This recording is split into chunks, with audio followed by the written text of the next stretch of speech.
It's Monday. Okay, so many things. I always get a little nervous right before I push that button to start these, but you guys make me feel calm.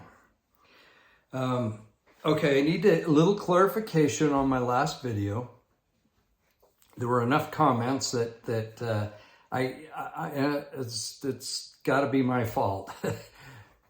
When I said that the phrase "follow the prophet" took on a new meaning during the last 2.5 years, more so than any other time, what I was inferring is not that we hadn't had that phrase before, but that the emphasis was outward and pointing of a finger on several occasions, where it never seemed to be that way before. Like, for instance, if you did this or that, or didn't do this or that, it never seemed to be, you're not following the prophet kind of thing. Where with the situation at hand that we talked about, it was more of a, you're not following the prophet. It was, look, and if you didn't experience that, that's awesome. Sue and I did, many of you did, and it was like, whoa, wait a minute. There's a lot of things on the list of following the prophet. Here's another interesting thing that just kind of hit me over the weekend. We got a new state presidency yesterday. It was announced, and we had state conference, and Hugo Martinez, the 70, came. Oh, dang it, I can't remember who the other 70 was. Awesome guy too, dang it. Anyway, shoot. It was fantastic. It was fantastic, and just a lot of good information, good spirit, outgoing state presidency, new state presidency, all that. Change is an interesting thing in the church, on the local level especially, and then you know, on the bigger level, which then got me thinking with some of the changes, and not to get too specific, but some of the changes that we've seen happen. I don't know if it's appropriate anymore to say that well, let me say it this way. I'm sorry. Come on, cardio miracle, kick in. It quite often is said, and it was said all through conference. That's what made me start thinking is that I know that we have a living prophet in President Nelson, which is true. He's still alive. But think about it. In light of what we understand now in the temple and the changes, aren't all prophets living? Aren't they all living?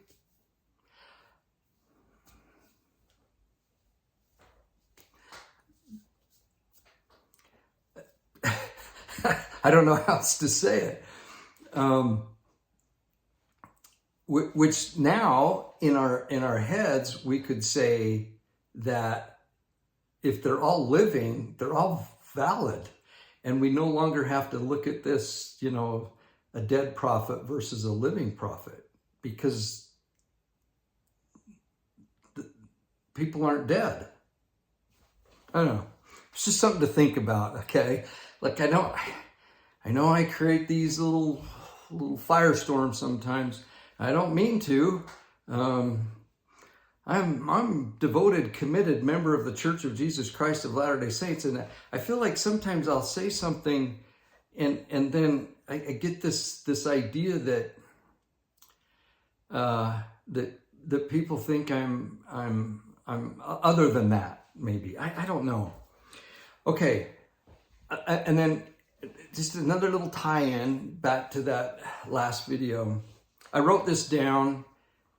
It's probably not original, but I have to read it. You follow who or what you worship, and you worship who or what you follow. So I think when we use certain phrases, we need to think about those phrases and think about, because I really feel that's true. We worship who we follow who we worship. And sometimes it's not just a person, it's a thing, right? It's an object. It's just a thought. I don't have a scriptural reference for that, okay? It's just a thought. Okay, another thing I wanted to mention before, we're going to do a little scripture chase today. In light of former President Jimmy Carter, his health is deteriorating pretty rapidly, apparently. And he taught me a huge lesson, years ago, we went with some dear friends to Washington, D.C. We went to Williamsburg. We went to, is it Mount Vernon, George Washington's home, and what's it called? Is it Monticello? Monticello, I think it's out there. Thomas Jefferson's. We went to Arlington Cemetery, and just places all in that area. It was the Smithsonian, the Washington Monument, the Lincoln Memorial, the mall. We got to go visit our congressman who wasn't there, but the aide took us all through, and we just had such a great time. These friends of ours had done a lot of that before, and they were kind of our guides and helped us out, and we just had an amazing time seeing where history took place, and where it's continuing to take place. Now, most of you know my political leanings and all that. A half a billion dollars to Ukraine again.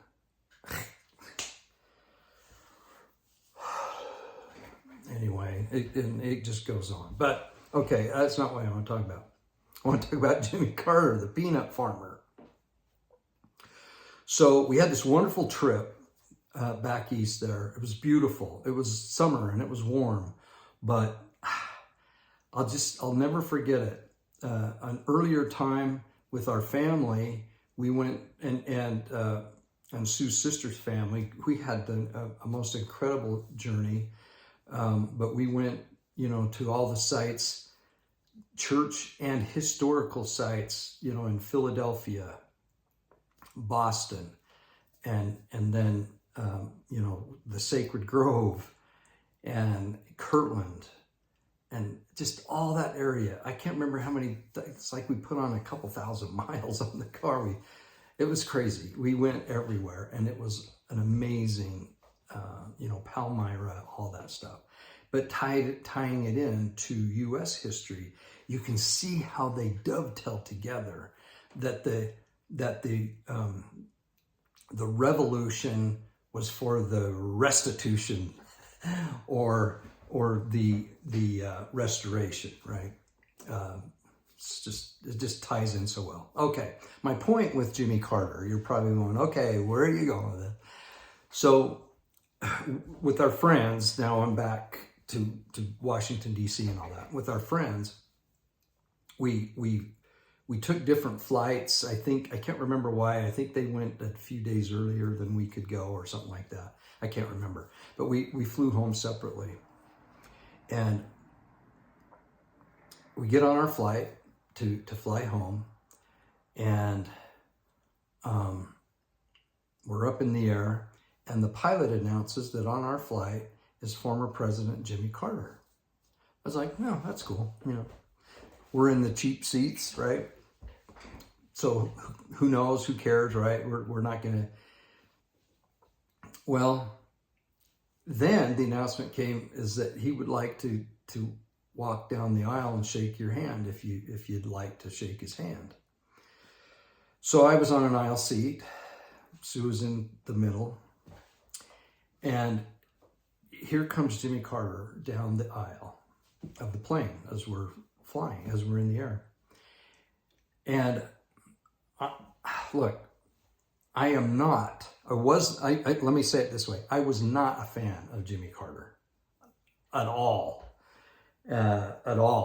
And, probably had some unfounded, real dislike for him personally, which I don't even know the guy, right? I can disagree with things I see politically or whatever, but to take that to a personal level, Anyway, he's approaching, and I'm thinking, what do I think of him? And as soon as I kind of locked on him, I could see this aura about him, and soon I've talked about it several times after, and when it got my turn, I should say, and I put my hand out and I shook his hand, I felt something. I'm not gonna lie. And I could have been starstruck. I could have been something. But I don't think so. I don't get starstruck too easy. I've met some, in the church and otherwise, just a lot of people, and it's an honor, but it's like, okay, that was cool, but this was really strange because it was a person that I had already had a preconceived idea about, and I had feelings for, and they were pretty negative, all of them. And when I saw him, I shook his hand, and I've never washed this hand since. No, I'm just kidding.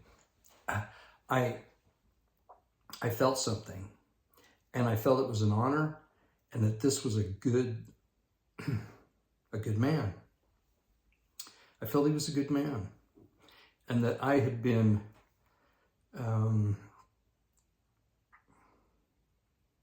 extremely wrong in my judgment.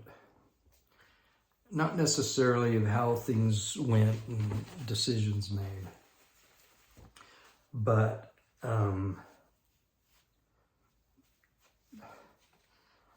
I think he's a good soul. I felt that. So anyway, he taught me something. I grew a lot. Now, I am not perfect at that at all. I still make those mistakes, as you very well know on this channel. But yeah, we can disagree without being disagreeable, and we can disagree without making it personal. And that's where I think we need to be. It's interesting on this channel, most of the comments are just amazing. I mean, and quite often I'll say, you stated this way better than I did, which is, it's absolutely true. You expressed what I was trying to express, and you did it in a much better fashion. But occasionally I get some really just, I'm like, it's just my opinion. It's not like I want to fight over this, and quite often I'll say, gosh, if it's offensive or you don't like it, by all means, you don't need to watch this. But I guess it's in our nature. And I was that way with Jimmy Carter. So I get it. Now, I have had some personal interaction with Mitt Romney. And there I feel a little more justified. Because I know somebody was thinking that. Because we're talking about politicians and whatnot. But anyway, I didn't mean to get too caught up in that and spend time on that. But it was really a great lesson. And I think his Jimmy Carter's kindness and goodness will find him in a good place in the life hereafter. and with his sweet family and wife and everybody else. Okay. Sue and I had this conversation the other day. Okay, this will give you some insight of poor Sue and what she has to put up with. So, she makes killer chocolate chip cookies, and that's a weakness of mine, are chocolate chip cookies. And so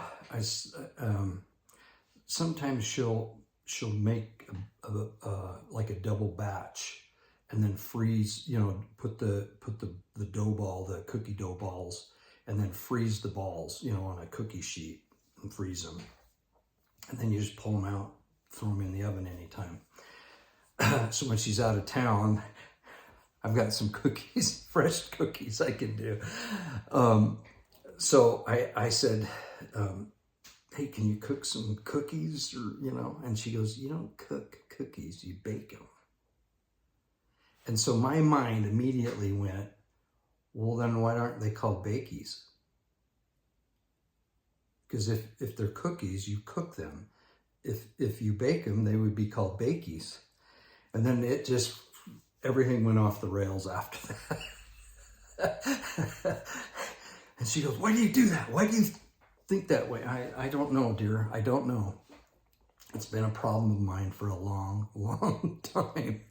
So baking cookies or cooking bakies, so these are, and quite often that's how I read the scriptures. This is what my point is that I'll read something. And so now I've been studying the phrase or the word calling, or many are called but few are chosen, and so then I started getting into Chosen, and watching the series Chosen. You get these words. Well, in the church, we don't ever refer to I was chosen to teach primary, or I was chosen to be the bishop, or I was chosen to be in young men's or young women's. We say, I got a calling. I got called to do this. I got called to do this. And so then now, okay, so there it's the baking versus cooking. I found out, Sue said that cooking is on the surface, baking is in the oven. And so you don't cook cookies, even though they're called cooking cookies. You put them in an enclosed thing, which is the oven, which is called baking. So are our callings that we have, why don't we call them choosings? If we're covenant, if we're making covenants to do certain things, and then we get asked or called to do it, then isn't it a choosing instead of a calling? I want to change that. If I were king, it would be, I received a choosing today and I chose to do this. But see, then it sounds kind of weird. Like, I had a person one time say, I'd really like to be, this is no lie, I'd really like to be a mission president. How do you sign up for that? How do you, is it in the mission portal? Do you sign up to be a mission president? And I said, well, that doesn't really, mission president doesn't work that way. You have to be called. It's a calling. Oh, they didn't know. And nothing against that, because, a lot of people don't know. But now I'm thinking, you know what? That's not necessarily a good thing. Or is it? Because you can look at it both ways. You can go, well, if you're choosing to be a mission president or whatever, then you're not waiting for a key holder to inspire somebody, or they themselves call you to a position, and you're just choosing it. You see what I deal with and what poor Sue deals with. So I get into this whole thing of choosing, calling, and that's what I've been kind of studying the last few days. So we're going to do a little scripture chase and kind of figure it out. I don't really have a good answer for whether. Here's what I think. Many are called, so you get a calling, but then you choose to be. Let's get into it. Okay, let's get into it. Yes, we're going to get into it here. Okay, we're going to go to Doctrine and Covenants, section 105. Now, section 105 is a really powerful section of the Doctrine and Covenants. They all are, but section 105 is a biggie. And we're going to get into it. I mean, we have all kinds of things in section 105. And a lot of them have to do with Zion. Highlight Zion in there in section 105 and you'll get a lot. There's even Jackson County in 105. So those of you that think I'm nuts will really like it. Okay, I'm going to go towards the very end of section 105. And I'm going to start in verse 33. So section 105, verses 33, starting at 33. Verily I say unto you, it is not expedient in me that the first elders of my church should receive their endowment from on high. Let me start again. I think I really did just the opposite on this. Verily I say unto you, it is expedient in me that the first elders of my church should receive their endowment from on high in mine house, which I have commanded to be built unto my name in the land Kirtland. Now this is interesting because it's so similar to the command that Christ gave his apostles in Jerusalem. Go to Jerusalem and get endowed with power, right? And so so receive their endowment from on high and in mine house. Okay, so this is cool. Verse 34, and let those commandments which I have given concerning Zion and her law be executed, fulfilled, that's interesting, after her redemption. And that's interesting. I mean, we could spend the whole time on that, just that last line there. But then here's where I want to go with today. Verse 35. There has been a day of calling. Okay? Now think of this in a personal way. There has been a day of calling, but the time has come for a day of choosing. Ooh. And let those be chosen that are worthy. I just got goosebumps. So we're called, there's a time of calling or a day of calling. You receive a calling or a challenge or whatever you want to think it might be. But the time has come for a day of choosing. So you have to choose and let those be chosen that are worthy. So you basically choose to be chosen. That's how I look at it. You choose to be chosen. And then you think of the series, The Chosen, and it kind of takes on a whole different meaning because the apostles, we used to quote the scriptures all the time as missionaries. You have not chosen me, but I have chosen you and ordained you apostle unto the nations. And so you think, well, they didn't have anything to do with being chosen. But really, I know that verse and I understand it, and it's true. They didn't just randomly choose Christ. Christ chose them, but then they chose to be chosen to Christ because and I imagine there were some, not apostles, but disciples we know there were, that didn't work out too well. They didn't choose to be chosen. Okay. So this allows for agency because Christ can choose you, but because of agency, you allow to be chosen. I don't know. It's pretty cool, right? These are the gears working. And verse 36 now. And it shall be manifest unto my servant by the voice of the Spirit, those that are chosen, and they shall be sanctified. Okay, tying in Joseph Smith into this equation, the voice of the, or manifest unto my servant, or a key holder, if you will, by the voice of the Spirit, under the influence. This is what we witnessed at our state conference this last week, this past weekend, of a calling, and then a choosing, and then choosing to be chosen.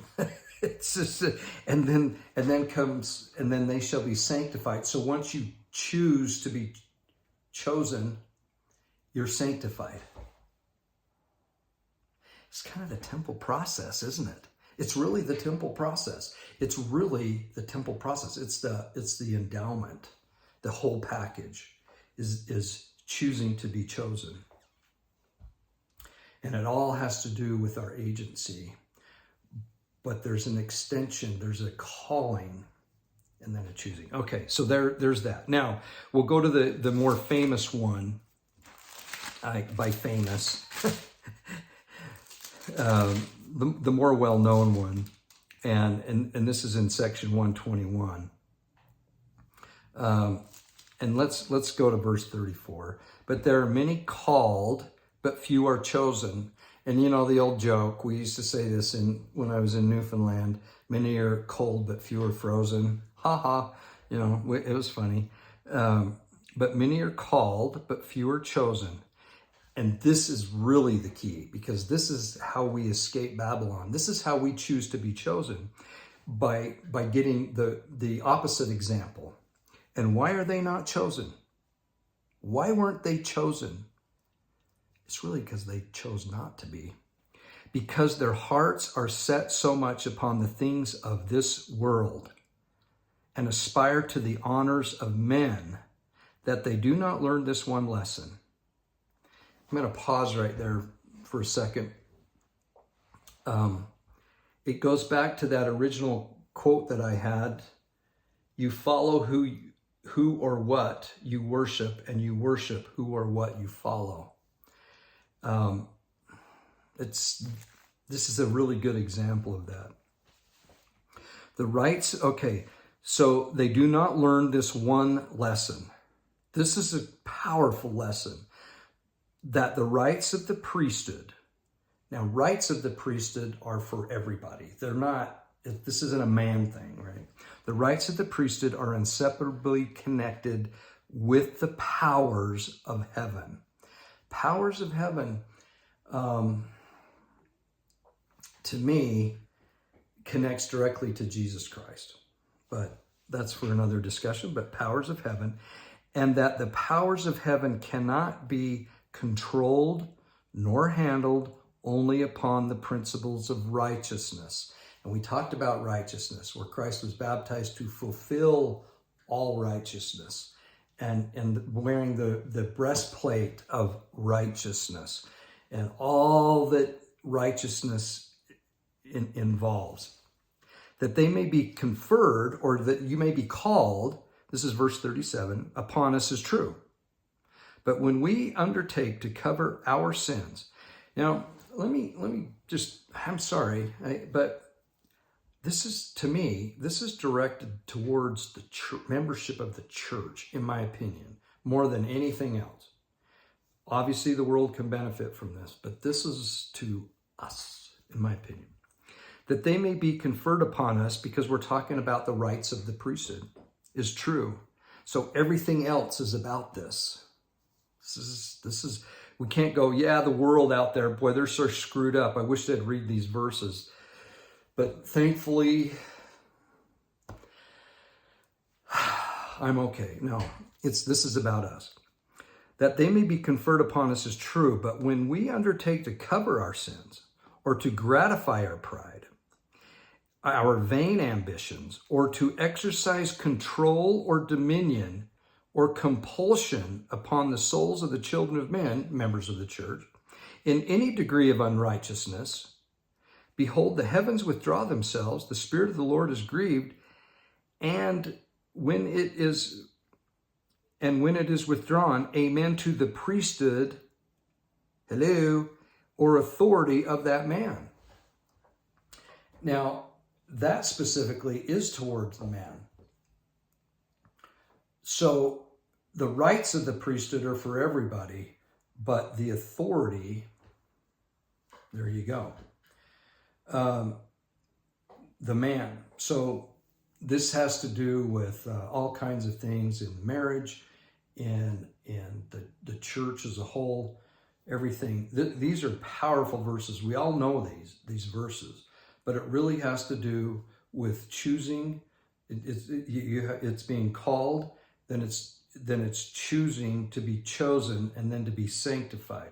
This is the reverse of that. If you don't do that, then and you're looking at the honors of men, because their hearts are set on things of the world, aspire to the honors of men, and that the rights of the priesthood are inseparably connected to the powers of heaven. Wow. Okay. So that's the other verse. Okay. So I think so far I think these are connecting. Let's go to Joshua, Old Testament. Now remember Joshua, he was the one that was able to lead the children of Israel into the promised land after Moses expired, translated. Yeah. So he's not so the words of Moses are, if we think of what happened in the temple, he's a living prophet. Right? So Joshua 24, and you guys know this one. It's the very end of Joshua, and his story is one of my favorite stories. So it's verse 15. And if it seem evil unto you to serve the Lord, choose you this day whom you will serve. Whether the gods which your fathers served that were on the other side of the flood, or the gods of the Amorites. So all these other gods, you want to choose to serve them, or follow them, or worship them. Whether the God which your father served were on the other side of the flood, or the gods of the Amorites, in whose land ye dwell. But as for me and my house, we will serve the Lord. So choose you this day whom you will serve. Do we choose to be chosen to serve the Lord? Do we choose to serve the Lord? And then that immediately comes to mind King Benjamin's sermon, and also Christ himself. But when we're in the service of our fellow being, we're in the service of our God, right? For inasmuch as you have done it unto one of these, the least of my brethren, you've done it unto me. Okay. So we have that. Okay, John, let's go to the New Testament now. And we're going to be in John chapter 15. John chapter 15. Somebody said my hour-long video was ample enough. I got the message there. 15:16. Okay. This was the one that I referred to before. This is calling his apostles. Ye have not chosen me. So John chapter 15, verse 16. Ye have not chosen me, but I have chosen you and ordained you that you should go and bring forth fruit, and that your fruit should remain, that whatsoever ye shall ask of the Father in my name, he may give it you. Okay, I love that. Okay, So that sounds a little off a little bit, doesn't it? So because compared to the other verses we were reading, because Christ is basically saying, you don't choose me, I choose you. For me personally, let's read some verses before that. Let's start at verse 12. So this is chapter 15, verse 12. This is my commandment, that ye love one another as I have loved you. Greater love hath no man than this, that a man lay down his life for his friends. And then Christ says, you are my friends. Ye are my friends. This is a prophecy. He's saying, I'm going to lay down my life for you. If ye do whatsoever I command you, henceforth I call you not servants, for the servant knoweth not what his Lord doeth, but I have called you friends. For all things that I have heard of my Father, I have made known unto you. And then the next verse, you have not chosen me. So in a sense, I get it. I can see the difference in this. But the apostles had to choose then to follow what Christ had commanded, because he says, this is my commandment, that you love one another. Well, are you going to do it or not? Are you guys going to work together or not? Are you going to be unified as my apostles or not? And they chose. So I think it's kind of splitting hairs, but I get that this could be a little bit different meaning. And that's why I wanted to bring it up, because it gives us a chance to think outside the box, right? It gives us a chance to bake bakies instead of baking cookies. Okay, Revelation. We're going to go to Revelation 17. I have two more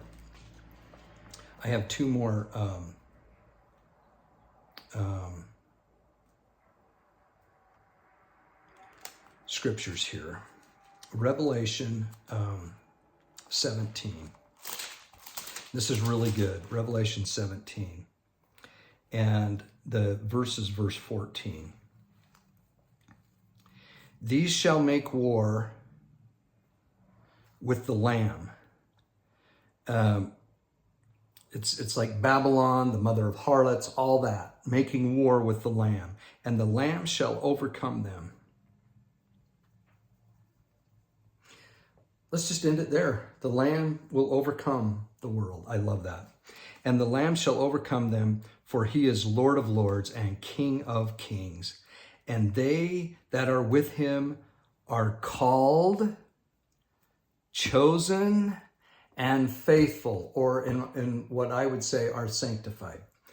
Called, chosen, and faithful. Oh, so good. So good. Now, if we go back to the Doctrine and Covenants 105,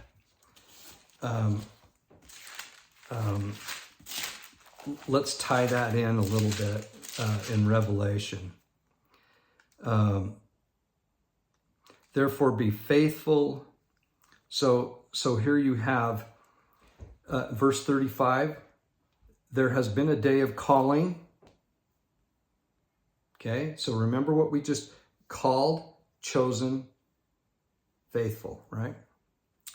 There has been a day of calling in verse 35. In verse 36, those that are chosen, it's in there, and they shall be sanctified, chosen. And then if you go to verse 41, therefore be faithful. So at the end of section 105, in 1, 2, 3 verses, you have called, chosen, faithful, the same that's in the New Testament in the Gospel of John. So called, chosen, faithful. Now, I'm going to end with section 95 on this. Section 95, and this is a little bit of a reading because it is so good. I'm going to start in verse 3.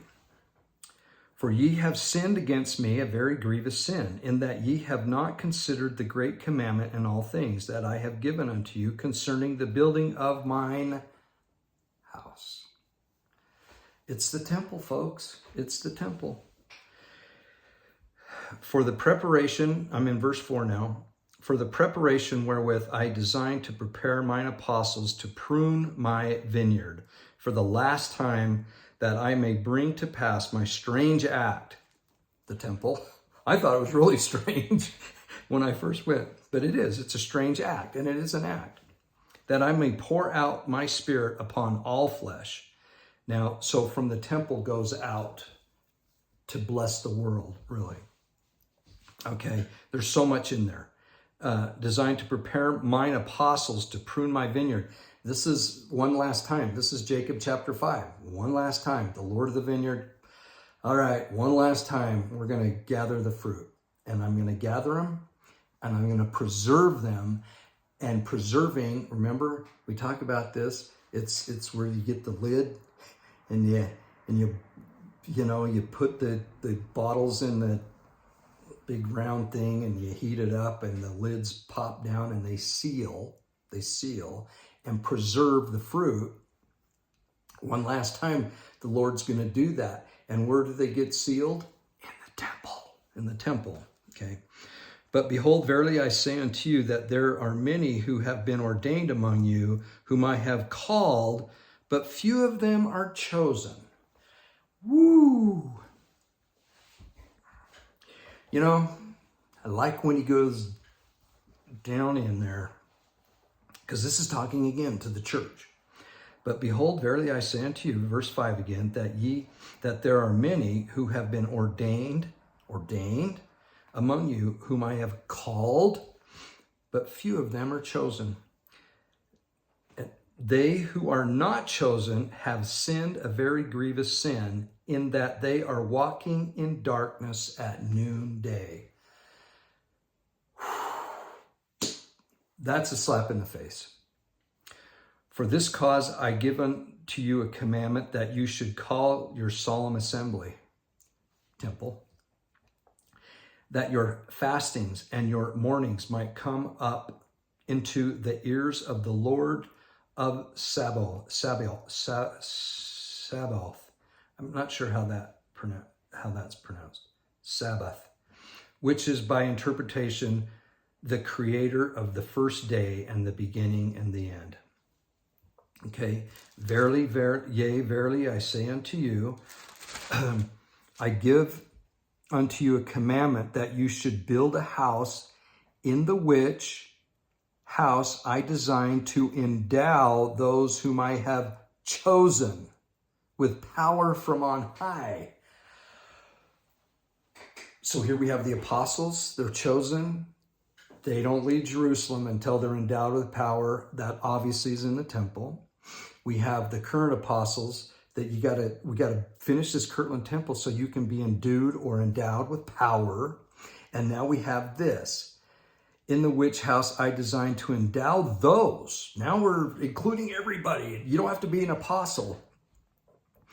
Who I have chosen with power from on high. This power from on high is a big deal. I think we need to go, I just have a couple of verses, but I think we need to go to Mosiah 18 just really, really quick to get, I wasn't going to get into this, but the power from on high, I think, is so important. So this is Mosiah 18. We all know this chapter about baptism and all that. But verse 2. Mosiah 18:2. Yea, concerning that which was to come, and also concerning the resurrection of the dead, and the redemption of the people, which was brought to pass through the power, sufferings, and death of Christ, and his resurrection, and his ascension into heaven. This is the gospel of Christ in a nutshell. But the very first component of that is the power. The power. So the power of Christ, to me, is it's him being the literal Son of God. And so when we say build a house this is back in 95 verse 8, section 95 verse 8, build a house in which house I designed to endow those that I have chosen with power from on high. In other words, I'm going to give you what I have. I'm going to give you what I have. And isn't that the endowment? That's the endowment. That's the blessing. That's the promise. And then here it ties in verse 9. For this is the promise of the Father unto you. Therefore I command you to tarry, even as mine apostles at Jerusalem. And that's that verse that we've talked about. I think it's at the end of Luke, and then it ties it in Acts 2, in Acts maybe 1 or 2 as well. Nevertheless, my servants sinned a very grievous sin, and contentions arose in the school of the prophets, which was very grievous unto me, saith your Lord. Therefore I sent them forth to be chastened. You guys, get out of here. Go do some work. Humble yourself. And then the last verse, verse 11 that I'll read. Verily I say unto you, it is my will that you should build a house. If you keep my commandments, you shall have power to build it. Now, building the house is in essence, as we apply those scriptures to us, we're not physically, you and me aren't going to go build a temple. But what are we going to do? We're going to build this temple. And we're going to build this temple to house the Spirit, right? To house the Spirit. And we're going to do that by going into a physical temple to fill the Spirit and be in the presence of the Lord. This is how, in my opinion, this is how it works. So that's the scripture chase for today. I hope you enjoyed it. I'm going to be doing, I won't do it right now, but Artza, the Artza box that I talk about occasionally. It's a box of collection of goodies that come from Israel, a different region. I did a Zoom meeting with the Artza folks, with a few other people like me. It was so fun, such good people. But the next Artza box that's going to come is the region of Carmel, Mount Carmel, where Elijah slew the priests of Baal. And I've been to Mount Carmel a few times, and on top there's a statue of Elijah holding a sword. It's awesome. But this region goes all the way to the Mediterranean. So you're on top of a mountain, which is like, I don't know, maybe 1,800 feet. Top of Mount Carmel, all the way down to sea level to the Mediterranean. I think it's the port city of Haifa. So up north a ways. And it's that region. And it's just spectacular. You look down, just you can see everywhere. It's beautiful. But I'll talk about that later. And give links to that. But I'll do that later if you remind me. So one last thing. I should have mentioned this at the beginning. One last thing. Okay, I haven't really promoted my Rumble. And I'm not posting anything different to Rumble that I don't do here. I just open up an account just in case, but I really prefer to use YouTube at this point. Kind of a stick it to the man kind of thing. And at some point I might have to, but for right now, I haven't posted anything different on Rumble that I would post here. And so if I got one taken down or they wouldn't allow me to, I didn't put it on Rumble. Okay? It's not there. And I think my Rumble account is just simply Scott Palmer, I think. And I don't even really look at it. So if you leave a comment there or something, I might miss it. There's only just, so much I can, track and stuff, but that's just on me. That's my, I wasn't very clear on that, I don't think. So if you listen to this to the end and you heard that, then maybe that'll answer some questions. But yeah, so one day I disappear from YouTube, then, but I don't think I will. I think I'll get one more warning, and then I might disappear. So until I get that one more warning, I think I'll just stay here on YouTube. So God bless. Thank you for everything. Your prayers, your kindness, your goodness, your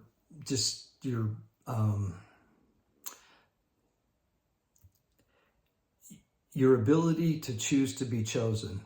That's how I feel about you. You're chosen because you chose to be. Love you all. Talk to you soon. Bye.